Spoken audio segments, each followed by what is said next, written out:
Приветствую всех на своем канале. Если вы тоже смотрите турецкий сериал «Арафта», ставьте лайк, чтобы увидеть, сколько нас.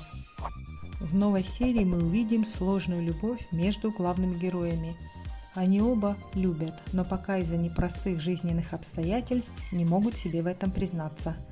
Атеш сильно израненный прошлым, поэтому он ищет возмездие, считая, что после того, как он отомстит, ему станет легче. Амиржан была втянута в коварный план Атеша. Она часто подвергается несправедливому отношению со стороны мужа. Но в последнее время Атеш начал задумываться над своим неправильным поведением по отношению к Миржан и стал к ней более мягким. Однако масло в огонь добавляет Аслы, которая пытается вернуть Атеша. И для этого она готова убрать Миржан со своего пути. Она даже покушалась на ее жизнь. Аслы сильно мешает Атешу и Миржан, а также проблем добавляет бывший жених Миржан Незир.